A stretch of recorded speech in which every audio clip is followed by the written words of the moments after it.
What's up, guys? This is Jan for Chess24. Of course, we keep covering the Candidates Tournament. Round number 10 was played, and in this video we'll have a look at a game between two of the front runners, Fabiano Caruana with the white pieces against Vishy Anand. Fabiano Caruana on 5 out of 9 +1 in shared third place before this game, while Vishy Anand, after a nice victory in round number 9 against Levan Aronian, is one of the two co-leaders on 5.5 out of 9, together with Sergei Karyakin. He's in the lead, but Caruana is gonna be very eager to overtake him with the white pieces. Chooses the move 1c4. Vishy Anand famously well prepared in the opening, very hard to challenge.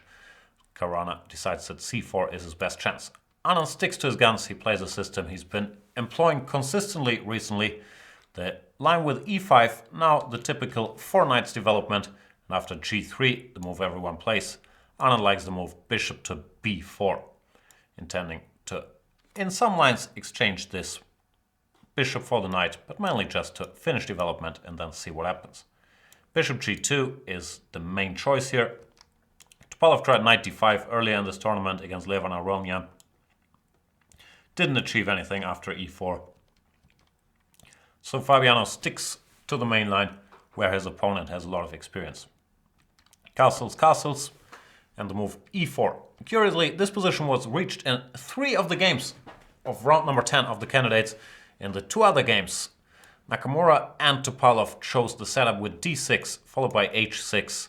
More solid setup, keeping the structure in place, but Anand goes for the main line, the move e4, which leads to more direct play. Knight to g5, attacking this pawn 3 times, so black has to exchange one of the attackers by playing bishop takes c3, b takes c3, and rook to e8. Now white achieved the 2 bishops. First thing is to worry about is how to bring this knight back into play. The answer is the move f3, challenging the pawn on e4, giving black a choice. All of this is well known. E takes f3 is the move played in the game and also the main line. After knight takes f3, this knight manages to make it home. The alternative we've already seen in this tournament as well. Sergei Karyakin used the move e3 against Peter Svidler. This was quite a shocker when Anatoly Karpov introduced it a long time ago against Garry Kasparov. Pawn sacrifice leading to very irrational play after d3. That's the best move apparently, with a mess. But Anand prefers the more clear-cut e takes f3, knight takes f3.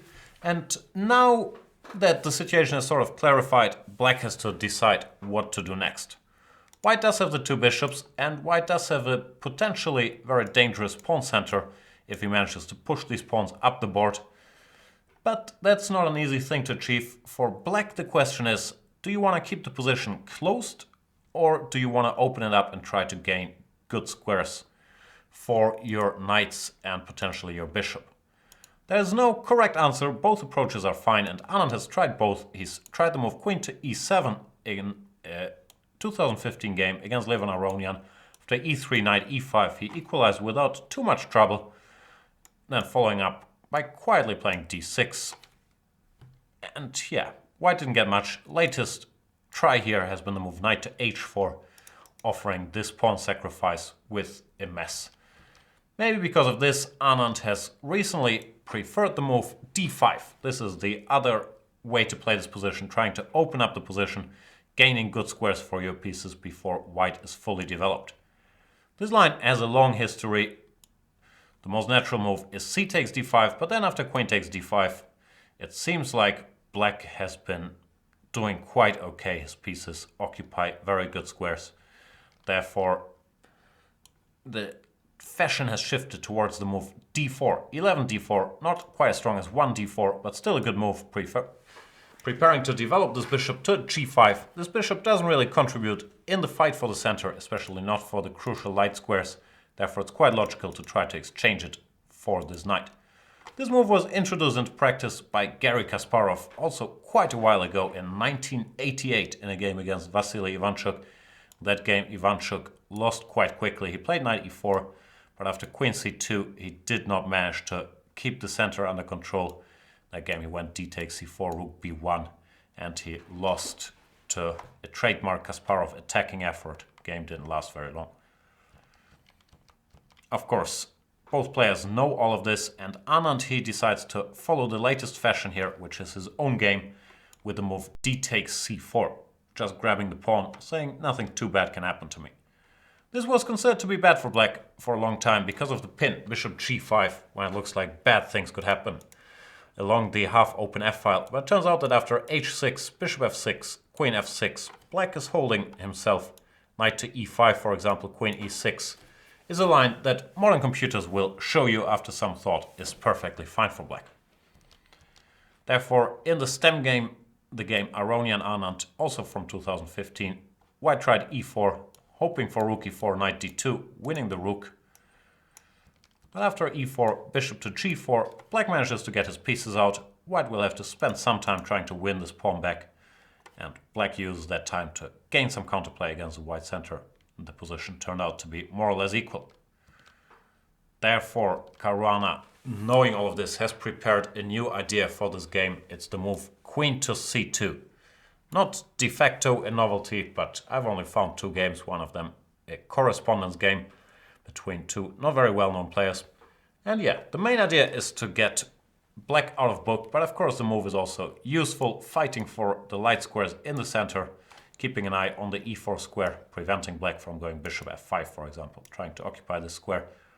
And now bishop g5 is once again a threat. Therefore, Anand decides to address that by playing the move h6. I haven't studied this line in enough detail yet to suggest alternatives here. The computer says queen e7 might also be a move, but h6 is perfectly natural, intending to keep this crucial knight alive since it controls these squares. Caruana shows he's in no particular hurry to occupy the center or win his pawn back. He just wants to develop his pieces first. Bishop f4, showing that he's thinking of a scheme of playing rook to e1 followed by e4. He also gains control over the e5 square, which in some lines could be a factor as well. Now black faces a choice. The computer likes the move knight to d5 here, which looks logical enough, challenging this bishop and keeping an eye on the e3 square. But it's one of these rare occasions where I might have to disagree with the computer, because if white just goes e4, knight f4, g4, white is a pawn down and his king is slightly weakened, but I'd still take white here all day, every day, because he has 3 mobile pawns in the center, all threatening to advance, and I find this position incredibly dangerous for black. White has all the time in the world to reinforce it, and I wouldn't be surprised if black was in some amount of trouble here. So very nice homework by Caruana, and Vishy Anand decides to play a principled but very committal move, the move knight to e4, trying to block this pawn and stopping it from advancing. As alternatives, once again, bishop g4 could be an interesting move here, trying to finish development, but it looks like white is very interesting play after everything, so certainly an idea to be taken seriously, this move queen c2. Knight to e4 was played. Now that it's going to be tough to get an e4, Caruana changes tracks and goes for rook a d1, hinting that he wants to play d5 in some lines maybe, and he's also hinting at the idea of knight to e5. Let's say, how do I make a dumb move? Let's say bishop g4. Now knight to e5 is very strong.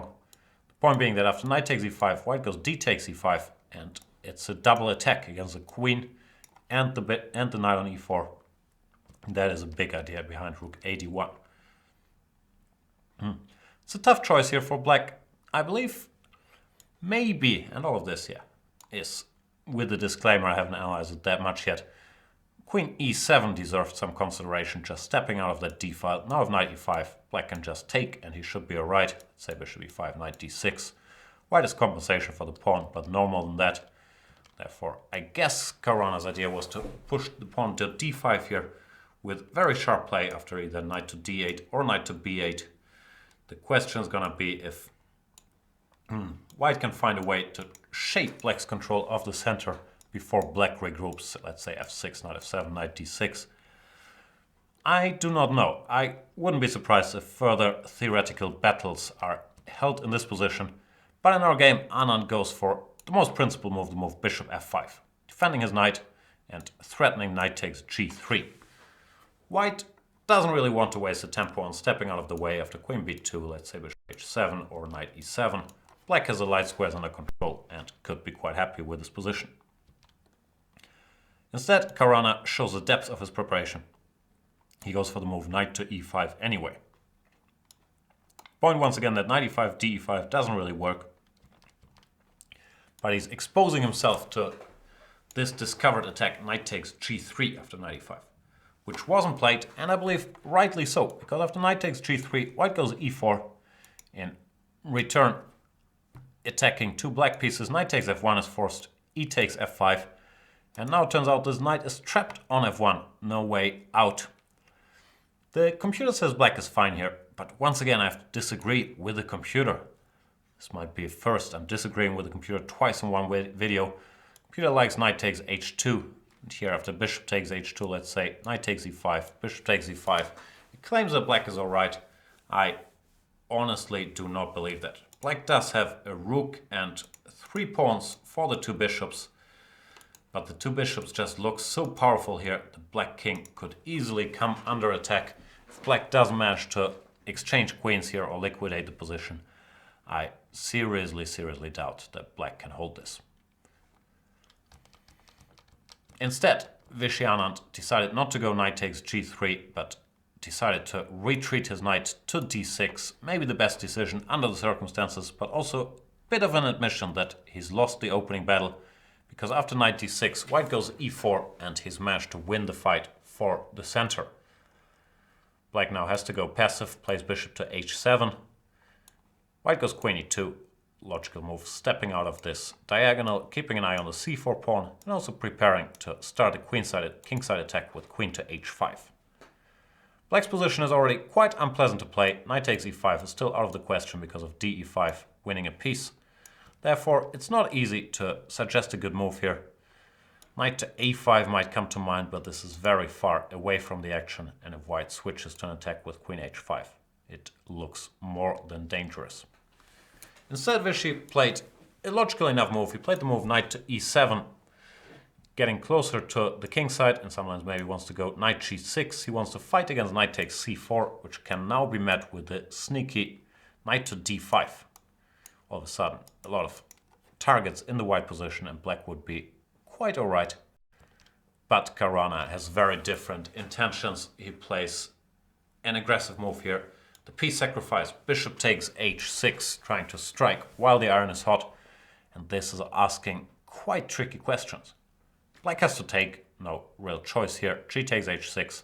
The pawn is queen to h5, attacking the pawn on f7 and attacking the pawn on h6. And the white attack can become very strong very quickly. After queen h6, this rook lift is in the air and would be very hard for black to defend.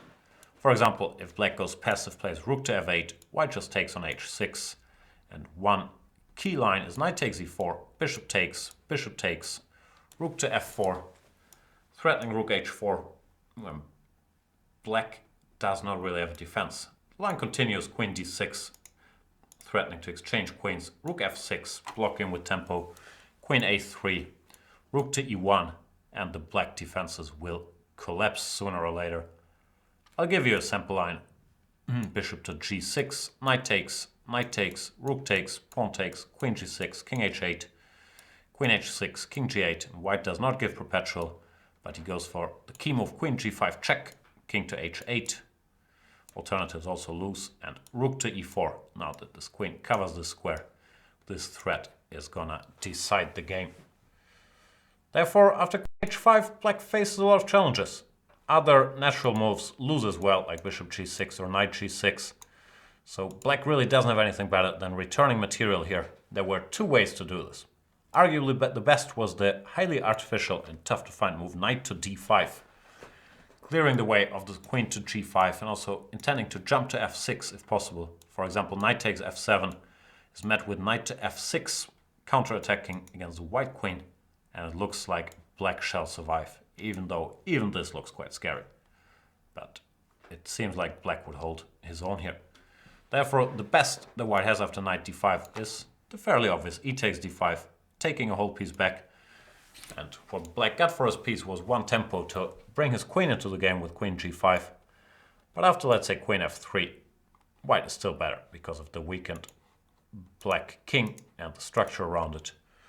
It's still a defensive struggle, but maybe this was the best chance that black had to keep his position playable. Instead, Anand plays a similar idea. He goes knight f5, blocking the f-file. Caruana has nothing better but takes. He briefly considered rook to f4 just to stop queen g5. Oops, I'm not very good with my arrow work today. To stop queen g5 because of rook g4. But it turns out that black can go knight e3, covering this g4 square. And white doesn't really have a way to break through. Therefore, this knight has to be captured. Not the worst thing in the world. Now, white is not even material down anymore. Anand goes queen g5. That was the idea of his sacrifice. And it turns out that the best white has is to exchange these queens. Might look strange because the king is slightly weakened, but this queen doesn't have a great square. After queen f3, for example, bishop f5, white would still be in good shape, but the position remains quite unclear. However, queen takes g5 is surprisingly strong. After hg5, material is equal, but white plays one more key move, the move f5 to f6, and it turns out there's many problems in the black position. Both these pawns are weak, and especially the king is weak should the king side ever open up, let's say after h4, or should white ever get to the g5 pawn. And then there is a problem that this knight on e5 is just overwhelmingly strong, dominating the whole position, blocking the e-file, keeping tabs on so many important squares that black's defense is already extremely difficult here. Anand commits a mistake here, even though it's hard to give good advice. Maybe it was best to just play a waiting move like rook d8 and see how white wants to break through. But it's not a whole lot of fun. Let's say rook d1 and black is gonna suffer. Anand plays the move knight to e4, which gives white a few nice choices. Luke van Wely was very convinced white should just take here and go h4. The difference in strength between this knight and the bishop, combined with the weakness of the black king, should decide the issue, because after gh, white just has a mating attack in many of the lines. Should these rooks make it to the king side, it can be game over very, very soon. Caruana played a different move, which is also quite strong. He played the move rook fe1, just asking this knight where it intends to go. If the knight takes the most dangerous pawn on f6, white also takes a big pawn on b7. Material is equal, let's not forget. White hasn't sacrificed anything here. And after, let's say, rook b8, you go bishop a6, planning to capture here and here. And the position is very close to a technical win for white. I don't really see a defense. Therefore, after rook e1, probably the most resilient was to return to d6, but the knight just came from there. That would be a pretty sad move to play.